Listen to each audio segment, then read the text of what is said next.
और अगली खबर की ओर आगे बढ़ेंगे। Delhi Agra national highway Gadpuri toll तक करीब 10 किलोमीटर पीछा कर 12वीं के छात्र आर्यन मिश्रा की हत्या के मामले में नया मोड़ आ गया है।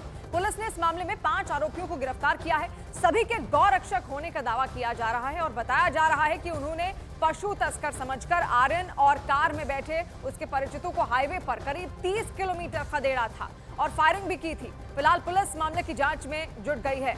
तो फरीदाबाद में छात्र की हत्या का यह पूरा मामला जो निकलकर सामने आया, पुलिस ने 5 लोगों को गिरफ्तार यहां पर कर लिया है और आगे उसी आधार पर छानबीन यहां पर की जा रही है। पशु तस्कर समझा गया था, इसमें आर्यन तो बैठा ही हुआ था, उसके अलावा और भी उसके साथ कई छात्र बैठे हुए थे। तस्वीर आप देखिए, टोल प्लाजा की तस्वीर है।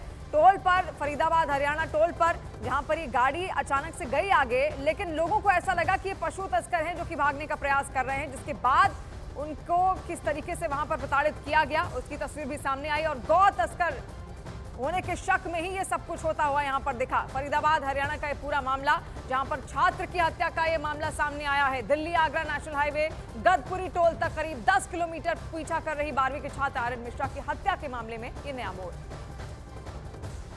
जो है उनको जो इस वारदात के अंदर इन्वॉल्व थे सभी को गिरफ्तार कर लिया गया है और अभी उन्हें जुडिशियल कस्टडी में भेज दिया गया है। गलतफहमी के अंदर गोली जो है उछलने की जो बात है वो सामने आई है। जो आरोपी हैं उनको लगा कि किसी तरीके कोई आपराधिक व्यक्ति हैं जो किसी आपराधिक वारदात को अंजाम करने के लिए आए हैं, उन्होंने इसी उसके अंदर से प्रोटेक्ट करने के लिए किया।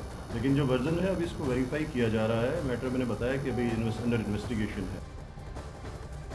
लेकिन मैं आपको दिखा देता हूँ, ये वही टोल प्लाजा है जहाँ से 24 अगस्त की रात जो है वो सुबह 3:05 से यहाँ से 2 गाड़ियां निकलती हैं, जिसमें से एक गाड़ी में आरोपी सवार होते हैं। लगभग उनकी संख्या जो है वो 5 की बताई जा रही है। उसके बावजूद उससे आगे वाली गाड़ी जो डस्टर कार है उसके अंदर वो आर्यन नाम का जो 19 वर्षीय छात्र है वो उसके अंदर और लगभग यहाँ से 30 किलोमीटर तक जो है वो आरोपी जो है वो उस गाड़ी का पीछा करते हैं। लगातार पीछे जो है वो फायरिंग की जाती है, हवाई फायर होते हैं, गाड़ी के ऊपर कई फायर किए जाते हैं और इसके बावजूद यहाँ से कुछ ही दूरी पर जाकर के उस गाड़ी को ओवरटेक कर लिया जाता है। हालांकि इसी दौरान जो है वो उस युवक के ऊपर 2 फायर किए जाते हैं, जिसमें से कि दोनों गोली जो है वो युवक के लगती है। पहली गोली युवक को लगती है, आर्यन नाम के शख्स को लगती है और दूसरी गोली जो है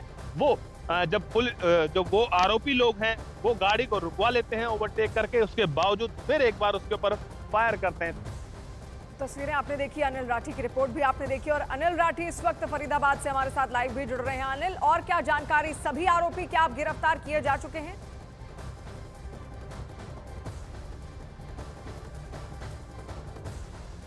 अनिल, आपकी आवाज हम तक पहुंच नहीं पा रही है, आपके पास वापस हम लौटेंगे, लेकिन ये तस्वीरें आप देखिए किस तरीके से ओवरटेक यहां पर किया गया। ओवरटेक होने का ये सीसीटीवी वीडियो जो निकलकर सामने आया। फिलहाल पुलिस ने 5 लोगों को इस पूरे मसले को लेकर गिरफ्तार किया है, क्योंकि जब ये फायरिंग की गई तो उस वक्त जो आरोपी थे उनको ऐसा लगा कि ये गौ तस्कर हैं और गौ तस्करों के साथ उनका पूरा झुंड है और इसी वजह से ये हमला उन पर यहाँ पर किया गया।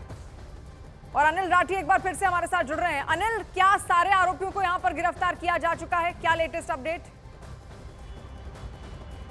जी बिल्कुल, देखिए क्राइम ब्रांच के एसीपी अमन यादव की माने तो इस पूरे मामले को लेकर के जो है वो मामला दर्ज कर लिया गया था और इसमें कई टीमें जो है वो गठित की गई थी और इसमें आपको बता दें कि 5 आरोपी जिस तरीके से पुलिस ने जो आसपास के सीसीटीवी खंगाले गए, क्योंकि देखिए पूरा वाकया लगभग 20 से 25 किलोमीटर तक के दायरे के अंदर चला है। ये पूरा वाकया जो है वो NIT से शुरू होता है। NIT से शुरू होने के बावजूद इस टोल से होता हुआ जो वो लगभग आगे गदपुरी पुलिस स्टेशन तक जो है वो जाता है और कई राउंड इस दौरान फायर किए जाते हैं। तो तमाम सीसीटीवी फुटेज खंगालने के बाद पुलिस ने जो है वो इसमें पाया कि 5 आरोपी जो है वो टोटल इस गाड़ी के अंदर थे, जो कि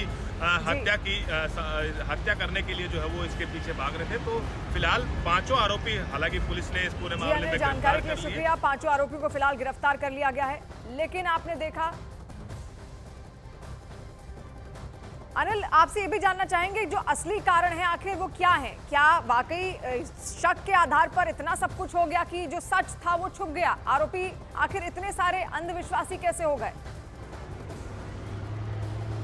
बिल्कुल, देखिए जिस तरीके से सूत्र बता रहे हैं हमारे, उनमें साफ है कि जो वो 5 आरोपी थे, वो सभी कहीं न कहीं गोरक्षा दल से जो है वो जुड़े हुए थे, अलग-अलग संगठनों से जो जुड़े हुए थे और वो तमाम इस तरीके की गतिविधियां यानी कि गोरक्षा से रिलेटेड जो गतिविधियां हैं वो लोग अंजाम देते भी आ रहे थे। लेकिन देर रात जिस तरीके से उनको सूचना मिली थी कि किसी गाड़ी में जो है वो गोवंश लेकर के कोई लोग जा रहे हैं, उनको 2 सूचना मिली थी कि एक जो है वो फॉर्च्यूनर गाड़ी है और दूसरी जो है वो एंडेवर गाड़ी है। तो कहीं न कहीं दोनों सूचना के आधार पर जो है वो उन्होंने इस गाड़ी का पीछा किया और ये लोग जो है वो इस वजह से भागे कि इनके साथ जो है वो ये डर था कि कहीं आरोपी जो है वो इनको गोली ना मार दे या इनके पीछे कोई बदमाश ना पड़े हुए, तो इसको लेकर के ये लोग भागे थे। तो कहीं ना कहीं ये तमाम कह सकते हैं कि हालांकि उन लोगों की मंशा भी जो है वो ये मारने की नहीं थी, लेकिन ये कहीं ना कहीं पूरा वाकया जो है वो गलतफहमी के चलते हुआ, जिसके चलते एक 19 वर्षीय छात्र की जो है वो मौत हो गई।